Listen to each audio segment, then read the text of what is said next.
Business updates जहां जहां शानदार आए, एक बार उन स्क्रीन को भी पुल करके लाते हैं। सेंको गोल्ड में से एक है जिसमें एक बड़ी तेजी आई है। इनफैक्ट आप देखें सारे ज्वेलरी काउंटर्स एक अलग रन में रहे हैं, चाहे वो कल्याण ज्वेलर्स हो, चाहे वो सेंको गोल्ड हो, और चाहे वो हाल ही में लिस्टेड हुआ RBZ हो। यहाँ पर इन स्टॉक्स को एक बार डिस्कस करते हैं। सेंको गोल्ड का जो Q3 का अपडेट आया वो हाईएस्ट एवर क्वार्टरली रेवेन्यू भी था, और ये सेक्युलर ट्रेंड उनको सारी अक्रॉस द ज्योग्राफीज और चैनल्स में देखने को मिला है। एक बार सेंको गोल्ड को चेक करेंगे आप मिथिलेश, यहाँ पर किस तरह के ट्रेंड दिखते हैं? क्या ये ज्वेलरी स्टॉक जिस तरह की मोमेंटम में है आगे भी इसी तरह से मूव में रहेंगे? सेंको गोल्ड पर भी अपनी स्पेसिफिकली राय दें। सेंको गोल्ड में अगर स्पेसिफिकली बोले तो 690 के ऊपर वीकली चार्ट पे कंफर्मेशन मिला है प्रियंका जी, और ये एक्सटेंशन ऑफ ट्रेंड है क्योंकि यहाँ पे वॉल्यूम जो है वो सपोर्टिव है। अगर आप डेली और आवरली चार्ट देखें तो हर एक गिरावट जो है वो बाय साइड ट्रेड फॉर्मेशन के लिए यूज की गई है। तो हमारे हिसाब से जो current extension of the trend है उसमें 810 से लेके 850 जाने की संभावना है, और यहाँ पे स्टॉप लॉस के हिसाब से आप 690 का स्टॉप लॉस लगा सकते हैं। तो डेफिनेटली एक ट्रेड इनिशिएट हो सकता है विद स्टॉप लॉस ऑफ 690। पहला टारगेट रहेगा 810, दूसरा टारगेट रहेगा 850।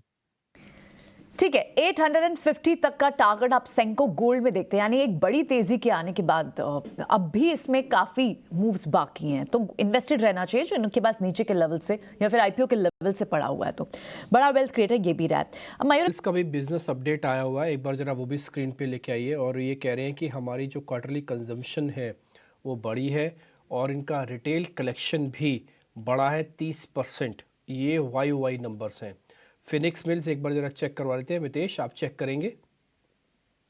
डिस्क्लेमर के तौर पे बोलूंगा कि ऑलरेडी रिकमेंडेड है स्टॉक्स क्लाइंट्स को, क्योंकि लास्ट टू लास्ट वीक में बेस्ड ऑन सिस्टम और मेथड जो है वो क्वालिफाई हुआ था। तो हमारा जो टारगेट है बेसिकली फिनिक्स मिल में यहाँ से 20 to 35% अपसाइड है। रिवर्सल ऑफ द ट्रेंड है, क्वार्टरली चार्ट के ऊपर बहुत ही स्ट्रॉन्ग ब्रेकआउट आया है। तो definitely for the target of 2950 to around 3000 one should buy the stock at the current level. Ratnesh ji, एक सफारी इंडस्ट्रीज़ के नाम से कंपनी है उसकी बोर्ड बैठक होगी 15 जैन को, और वो बैठक जो है ना फंड रेजिंग के लिए है। आज है 11 तारीख, तो 3-4 दिन के बाद वो बैठक होने वाली है। ये 1885 रुपये का शेयर है, ज़रा चेक कीजिए। वॉल्यूम थोड़ा कम रहता है, कल 6000 शेयरों का ही कामकाज था बस।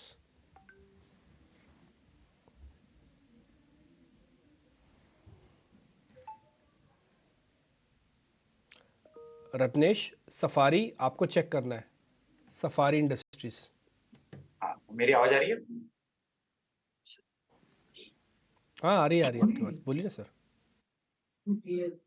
सफारी सफारी का चार्ट देखेंगे तो डेली चार्ट में बोनस के बाद में थोड़ा सा इसमें हमको करेक्शन देखने को मिल रहा था, जो कि थोड़ा सा अपने सपोर्ट के आसपास में जरूर आ रहा है। तो मुझे ऐसा लगता है कि एक 1800 रुपए का काफी अच्छा एक महत्वपूर्ण सपोर्ट रहेगा इसमें। 1800 रुपए का एक स्टॉप लॉस लगा के यहाँ पे एक छोटा सा टेक्निकल बाउंस के लिए जरूर प्ले करा जा सकता है, जो कि इसको लेके आएगा 1950 1960 रुपए तक के लिए। भी हमारे साथ बने हुए बाजार पर एक फंडामेंटल राय देने के लिए। मयूरेश, मॉर्निंग आपके साथ शुरुआत करते हैं तो पॉलीकैप पर बात करते हैं। कल हमने देखा कि पॉलीकैप पे हालांकि जो न्यूज़ आई उस पर 8-9% की परसों भी एक गिरावट थी। अब तो वो थोड़ी सी न्यूज़ भी नेगेटिव जो है वो नेगेटिव दिख भी रही है। पॉलीकैप पे इस वक्त कैसे अप्रोच करना चाहिए रिटेल इन्वेस्टर्स को? जिन्होंने नीचे के लेवल से लिया है ऑफकोर्स उनकी तो बड़ी वेल्थ क्रिएट हुई है, लेकिन इस काउंटर में काफ़ी इंटरेस्ट भी रहता है। अब 8-9-10% गिर चुका है ऑलरेडी। इसे कब दोबारा से इस पर एक व्यू बनाना चाहिए? खबरें तो अभी भी नेगेटिव हैं। मॉर्निंग प्रियंका जी। नहीं, obviously this is going to play out negatively stock के ऊपर, और इसके वजह से मुझे लगता है कि अगर आप एक फ्रेश निवेशक है जिसको इंटरेस्ट था पॉलीकैप में, you should probably wait this out, क्योंकि ये खबर डेफिनेटली नेगेटिव है। कॉर्पोरेट गवर्नेंस पे इश्यूज डेफिनेटली आएंगे। Obviously at some stage the company is going to challenge this, तो एक बड़ा ओवरहैंग सा बना रहेगा फॉर द स्टॉक। और आउट परफॉर्मेंस भी काफी शानदार रहा है ये स्टॉक का पिछले 2 या 3 वर्षों में। इसकी total market cap has also exceeded Havels, which is probably the more larger player and more diversified within this space itself. तो कहीं ना कहीं आई थिंक एक मार्केट लीडरशिप जरूर है वायर्स और केबल सेगमेंट में। पॉलीकैप की एक्सपोर्ट बढ़ाना चाहते हैं। Obviously I think the kind of margins that they work on He is one of the best in the industry.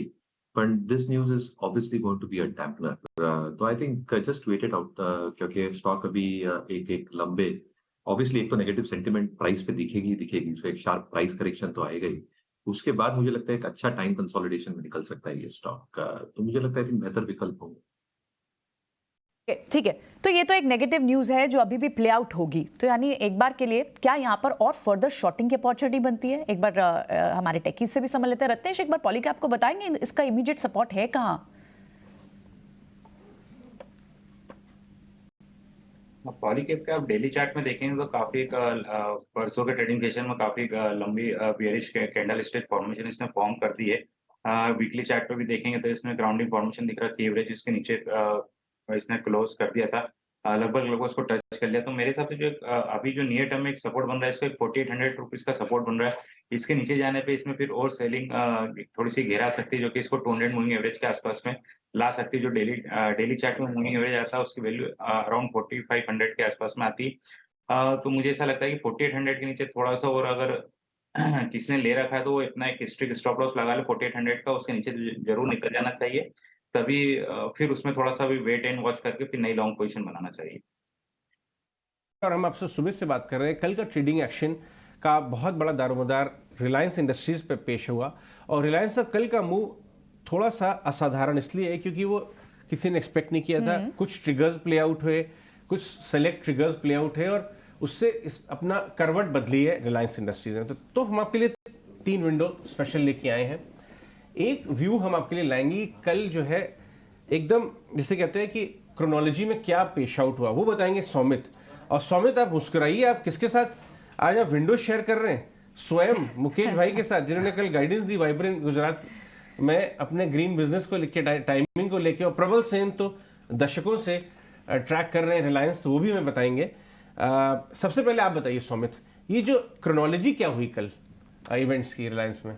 कल अगर आप देखेंगे तो मार्केट में ज़्यादा कुछ मूवमेंट थी भी नहीं और रिलायंस भी लगभग फ्लैट था, बट लास्ट 1 आवर में हमें एक strong buying action Reliance industries में देखा। स्टॉक कल 2.7% ऊपर क्लोज हुआ जो कि सबसे बिगेस्ट डे मूव था रिलायंस का जुलाई 2023 से लेके अब तक। अगर आप टेक्निकली देखेंगे अभी तो रिलायंस सिर्फ 8% ऊपर है अपने 50 DMA से, 10% ऊपर है अपने 100 DMA से और 12% ऊपर है अपने 200 DMA से। अब इसका अहमियत ये है कि अगर कोई फ्रेश इन्वेस्टर भी अभी रिलायंस इंडस्ट्रीज में एंट्री करता है और मार्केट में अगर फॉल भी आता है तो डाउनसाइड रिलायंस इंडस्ट्रीज में काफ़ी लिमिटेड होगा। उसके अलावा अगर आप देखेंगे तो 2023 में रिलायंस इंडस्ट्रीज अंडर परफॉर्म किया था निफ्टी को। निफ्टी करीब 20% ऊपर था बट रिलायंस सिर्फ 10 से 11% ऊपर था। और 2015 से लेकर अब तक कभी भी 2 कंसेक्यूटिव ईयर्स के लिए रिलायंस इंडस्ट्रीज ने अंडर परफॉर्म नहीं किया है बेंचमार्क को। तो शायद 2024 में हमें एक आउट परफॉर्मेंस देखने मिल सकता है रिलायंस इंडस्ट्रीज की तरफ से। अब क्या कारण हो सकते हैं आउट परफॉर्मेंस के? सबसे पहले रिटेल बिजनेस में अगर आप देखेंगे तो जोरदार एक्सपेंशन चल रहा है, उसी के साथ कंपनी जो एक्सपैंड कर रही है उसके लिए अपनी स्टेक भी बेच रही है जिसके वजह से डेट जो है वो चेक में रह रहा है रिटेल बिजनेस का। साथ में अगर आप देखेंगे टेलीकॉम बिजनेस में सबसे बड़ा ट्रिगर हो सकता है टैरिफ हाइक का जो कि एक्सपेक्टेड है 2024 में आने की पोस्ट इलेक्शन। O2C बिजनेस की अगर हम देखें तो वो उसका ऑपरेशन रेंज बाउंड रहा है। रिफाइनिंग बिजनेस आउट परफॉर्म करने की एक्सपेक्टेशंस है 2023 में, तो वो देखना पड़ेगा। और ये बिजनेस एक कैश काउ रहा है और आगे चल के भी कैश काउ रहेगा रिलायंस इंडस्ट्रीज के लिए। गैस एक्सप्लोरेशन बिजनेस की अगर हम बात करें तो वहाँ के गैस प्राइसेस स्टेबल है, गैस प्रोडक्शन बढ़ रहा है कंपनी का, तो ये भी एक कैश काउ बन सकता है आगे चल के। और न्यू एनर्जी बिजनेसेस में अगर आप देखेंगे तो जो बैटरी स्टोरेज की कैपेसिटी है वो मिड 2024 में ऑपरेशनल होने की एक्सपेक्टेशन है और एनालिस्ट एक्सपेक्ट कर रहे हैं कि 2025 से ये कॉन्ट्रीब्यूट करना चालू कर देगा ये सेगमेंट भी न्यू एनर्जी वाला। उसके अलावा क्या ऑप्शनलिटीज है? अगर आप इंडिया की ग्रोथ स्टोरी प्ले करना चाहते हैं तो रिलायंस एक one of the best option है क्योंकि आपको retail, telecom, oil and gas और न्यू एनर्जी में एक्सपोजर मिल जाता है। रिटेल और टेलीकॉम डीमर्ज भी कर सकती है कंपनी आगे चल के। और एनालिस्ट का मानना ऐसा भी है कि अगर आप देखेंगे तो न्यू एनर्जी में भी वैल्यू डिस्कवरी आ सकता है। सबसे इंपॉर्टेंट पॉइंट जो यहाँ पे है डी-लेवरेजिंग, कंपनी का डेट वापस से बढ़ चुका है बट एनालिस्ट एक्सपेक्ट कर रहे हैं मिड 2024 से कंपनी डी-लेवरेज करना शुरू कर सकते हैं। और आखिर में अगर आप देखेंगे तो वैल्यूएशंस इतने एक्सपेंसिव मार्केट में भी रिलायंस इंडस्ट्रीज के वैल्यूएशंस चीपर साइड पे है। 12 month forward EV to EBITDA अगर आप देखेंगे तो 11.6 टाइम्स है और 5 year average EV to EBITDA अगर आप देखेंगे तो वो सिर्फ वो अराउंड 12.3 टाइम्स है। तो एक्सपेंसिव मार्केट में भी वैल्यूएशंस चीप है रिलायंस। क्या बात है, अति सुंदर सुमित बाबू, आपने पूरी जो तस्वीर रखी है बहुत अमेजिंग, शुक्रिया। अब चलते हैं, हमको वो कमेंट्री सुनवाते हैं। इनमें से एक खास बात जो सौमित ने बताई थी कि कमेंट्री निकल के आई कल मुकेश भाई ने, वाइब्रेंट गुजरात ने बोला second half of this year से ग्रीन बिजनेसेस कमीशन होंगे। आपको पता है बहुत इंपॉर्टेंट होता है कभी कोई बड़ा कारोबार कमीशन होना चालू होना, यानी मीटर ऑन हो गया, यानी कमाई का मीटर ऑन। आपको सुनवा देते हैं, फिर हम प्रबल के पास जाएंगे, उनका क्या एनालिसिस है, सुनिए मुकेश भाई को। Specifically, Reliance will contribute to making Gujarat a global leader in green growth. We will help Gujarat target to meet half of its energy need through renewable energy by the year 2030. For this, we have started building the Dhirubhai Ambani Green Energy Giga Complex over 5,000 acres in Jamnagar.